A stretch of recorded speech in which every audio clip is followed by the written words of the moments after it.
Yo, Robert Garcia says that Canelo Alvarez is unbeatable at 160 to 168, and we gonna talk about it. What up, Fight World? It's your boy Ego, and I'm back with some more boxing. Make sure you smash the like button. Also subscribe to my channel for the latest and greatest in boxing. If you want to become part of the gang, notification gang, please hit the bell icon. Shout out to the super chats, channel donations, the Venmo donations, the Cash App, and the Patreon family. We working.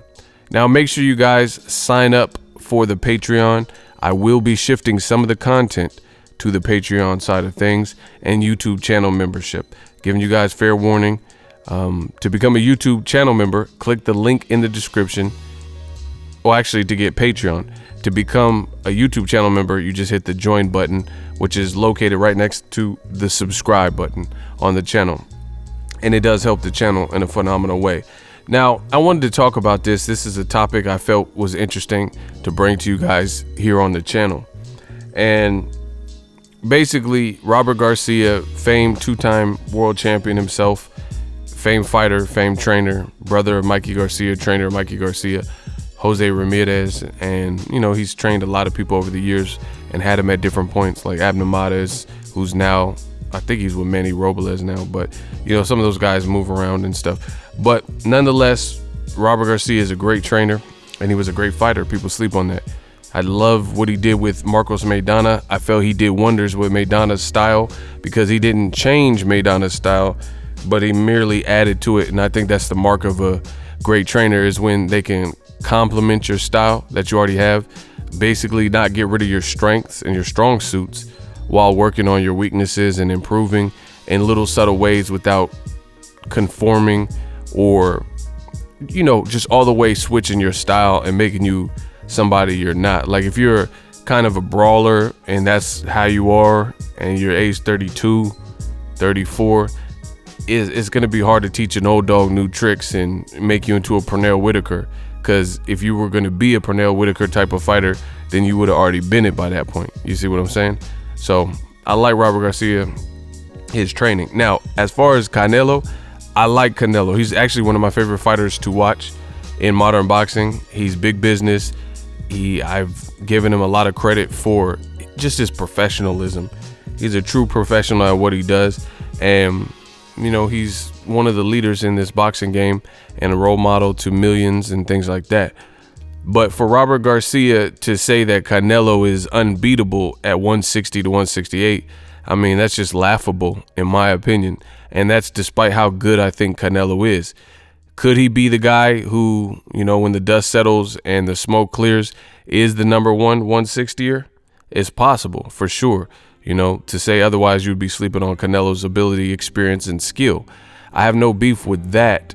The only thing I disagree with is to say he's unbeatable. And let me just make this distinction right here and now. When I say that it doesn't make sense to say Canelo is unbeatable from 160 to 168, that's all things being fair.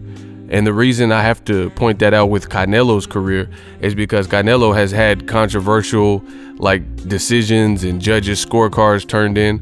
Like you look at his Amir Khan fight. When he fought Amir Khan, I thought Amir Khan was doing good with the speed, and it took rounds for Canelo to adjust to that speed and land some of his power shots. But as soon as Amir Khan started to flatten out a bit, you seen Canelo, catch him and slow him down to the body, and then he ended up catching him with one shot, and snot came out of Amir Khan's nose. It was murder, she wrote. It was over for Amir Khan. But you look at the judges' scorecards, I think it was 2 of the 3 judges had Canelo up. Austin Trout, that was another close fight. And they had the BS open scoring in Texas, which I hate for boxing. Open scoring, just real quick, is when in between the rounds, they let you know where you're at in the scorecard, which that information shouldn't be privy to the fighters and their team, because boxing is a strategic game and you shouldn't be able to know where you're at the point of the fight, because that could change the way you fight. And that's exactly what happened with Austin Trout. They had, in a close fight, they had Austin Trout down so bad, they basically said halfway through 6 rounds or whatever, even though those first 6 rounds were close, They said Trout needed a knockout to win, and if he didn't get that, he was going to lose the fight. So it forced Trout, who's more of a slick southpaw and a boxer, it forced him to fight super aggressive, and then he did that, and then he was made to pay because Canelo ended up dropping him, and he did the stanky leg. You see what I'm saying? So I don't like that open scoring for any fight, just because it's unfair that you should know where your progress is, like during, you should be in mystery like the rest of the world. Because what happened in that Trout fight is you seen Canelo let off the gas, and you seen Trout have to get more aggressive, and this distinction was very apparent to see if you watch that fight back. After they said where both fighters were, Canelo was kind of in pocket and staying safe, just picking his spots, conserving his energy and pacing himself, and he ended up getting a knockdown. Austin Trout knew he was down and needed a knockout to win and didn't want to lose his title or whatever at 154, so he started fighting aggressive, and then he ended up getting caught, and he ended up losing the fight. So Canelo his career has been marred with these weird judge scorecards. I mean, how did one judge, CJ Ross, have Canelo beating Floyd Mayweather or even a draw? I think it was a draw. CJ Ross said it was a draw, and Floyd spanked Canelo, and that's why a lot of the Canelo man fans, they always say, oh, but Canelo was young. Well, he should have sat his young ass down. If you're too green, then why'd he call out Mayweather for a year and a half plus? You know what I'm saying? So that ain't no excuse. Mike Tyson, he got the title when he's 21. Floyd got a title when he's 21, right? David Benavidez, in modern boxing, he's a 2-time champion, and, he's young. He's super young. Devin Haney's a champion at 21. Some people will say, oh, he got emailed the belt and all that stupid stuff, but at the end of the day, Devin Haney wanted to smoke with Lomachenko, so we're not going to do that. Don't do that.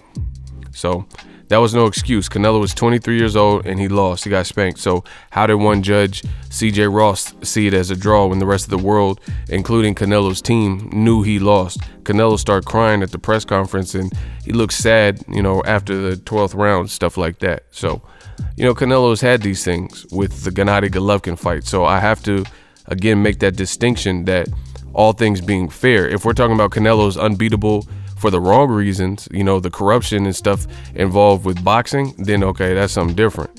But Robert Garcia, to say he's unbeatable at 160 to 168, that remains to be seen, because there's a lot of quality at 160 and 168. And I'm not saying that they guaranteed will beat Canelo, but they would put on for massive and good fights. Like David Benavidez, you'd be a fool to just write him off and say, oh, he had no chance versus Canelo, no matter how good Canelo is, because Canelo, they say a good big man could beat a great little man. David Benavidez is way bigger than Canelo. So that alone puts him in the fight. On top of that, he's a good fighter, and he's vicious with the combination punches, body shots. His left hook is money. He has power. He has a good team. These different types of things, right? Caleb Plant, that's another style that Canelo has always had problems with. Canelo has had problems with guys who have the ability to move and mix it up on him. They can be on the flea and use the fleet feet to pivot and shift and get out the way and use some lateral movement. We've seen it in the Lotta fight. We've seen it in the Mayweather fight, where in different pockets and different stanzas of that fight, you've seen those guys use some legs. So we know Caleb Plant could do that. Plus he's bigger naturally than Canelo, and he has some pop. He's accurate. He's a champion. He's confident. I don't have to go down the whole list, but same thing with Charlo and Demetrius Andrade. Those are literally the best fights at 160 for Canelo, and those aren't give me fights for Canelo. Because if you look at, anybody who says that Canelo's unbeatable, that to me don't sound realistic from 160 to 168. First of all, I don't look at anybody in boxing, as unbeatable. So that's already too harsh for my standards, for my liking. Nobody's unbeatable. There's somebody that has your number somewhere, even though there's guys with perfect records, there's been tough fights that they've had where somebody rose to the occasion and gave them a tough fight, things like that.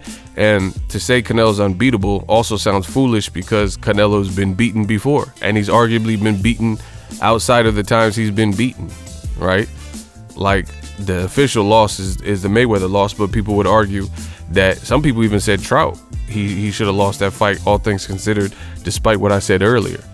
You know, people said the Lotta fight, Triple G1 fight. Some people even said Triple G2 fight. You know, the Danny Jacobs fight was close. So to say he's unbeatable, that's a stretch, because he's been beaten. He ain't no unbeatable. And the funny thing is, if you disagree with everything I'm saying, then it's up to Canelo and his team to make for the fights that, you know, show us that he's unbeatable against the rivals. Not a guy on his way out, not a guy who's older, these types of things, not a bunch of rehydration clauses and stuff. Fight David Benavidez head up. Artur Beterbiev, you know, that's at 175. But, you know, fight those guys. The Caleb Plants, no gimmicks, no clauses. Just fight them straight up, you know, Charlo, Andrade.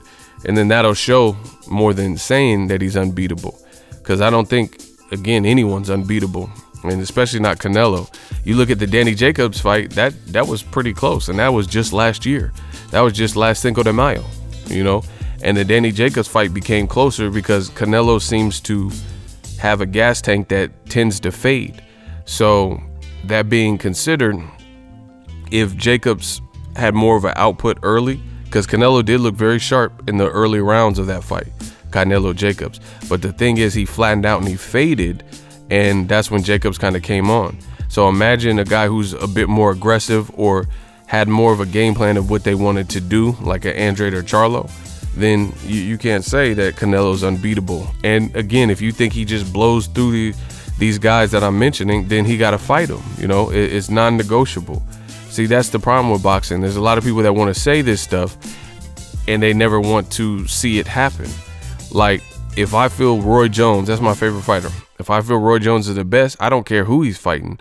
You know, I'm backing him, you know, within reason. If he's fighting somebody in his weight class, then I'm backing him. So if you say Canelo's unbeatable from 160 to 168, how come it is that he keeps fighting these random, you know, one-off fights that nobody really is asking for, like Kovalev, Rocky Fielding, you know, Amir Khan?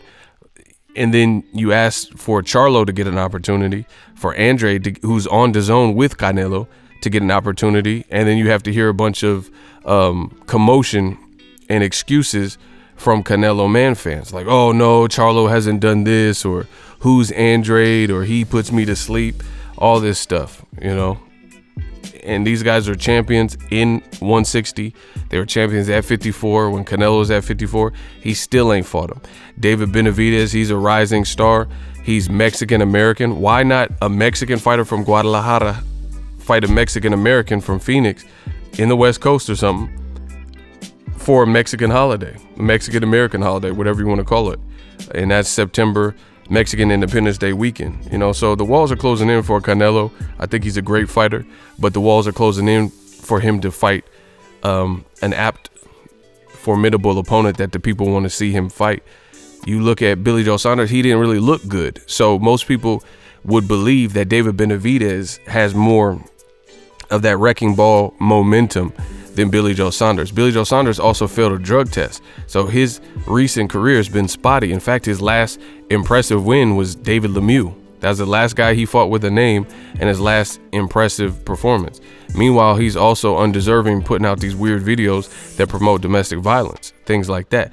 David Benavidez, he's not really doing that. Yeah, he had the failed drug test with the cocaine, which, you know, he's young, but so did Billy Joe Saunders. So how does Billy Joe Saunders possibly get the fight? Because Billy Joe Saunders tested positive for an actual PED, you know, something that was banned in America. So if we're going tit for tat, then what's the difference from Benavidez having it? But all I know is David Benavidez, he had a close fight with Mayweather Promotions' Ron Gavril, and then he set the record straight and beat him, and I think he even broke his nose or jaw and looked real well in the rematch. And then he stopped Anthony Durrell, who had never been stopped. He stopped Mayweather Promotions fighter J. Leon Love. You know, so he's been on a tear. He's a champion. So if he's unbeatable, let's see him fight David Benavidez. Let's see him fight Caleb Plant. Let's see him fight Charlo. Let's see him fight Andrade. You know, instead of hearing all this commotion about everybody doesn't deserve it or Canelo doesn't want to fight a Mexican fighter, who cares? You don't have the ability to pick. I mean, you could do whatever you want, but it's not going to be helpful to your legacy. You see what I'm saying? Canelo can't just avoid certain black fighters and not want to fight them because they're undeserving or they ain't made enough money and all this weird stuff. But you could fight European fighters on American soil like Rocky Fielding and Amir Khan. So you mean to tell me that Rocky Fielding has done more and he has more of an American audience than American fighters like Andrade and Charlo? I reject that deposit. And David Benavidez and Caleb Plant. Stop it. Let me know what you guys think. New media, we here. We control the narrative. Let me know what you guys think. Again, I do think Canelo is a terrific fighter, but to say he's unbeatable, we got to see some more. And Gennady Golovkin at this point, that's not going to prove it, because Gennady Golovkin, I thought he lost his last fight to a guy not named Canelo, Sergey Deryachenko. So he's, pushing 40 and don't look the same.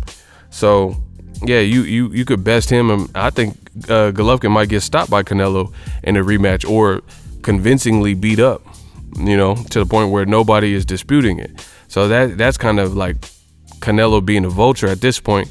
If you didn't fight Triple G for whatever reason, you didn't want to, or it wasn't worth your time, nobody really wants to see that right now, because I think the outcome is a foregone conclusion. However, David Benavidez, Charlo, Caleb Plant, Andrade, these aren't foregone conclusions. These are really good fights. Not to mention 175. You got fights like Beterbiev, Voltstik, Dmitry Bivol. Dmitry Bivol's a champion there. Bivol also said he'll come down to 68 for Canelo. So I still think Canelo has more work to do before we start saying that he's unbeatable in any weight category.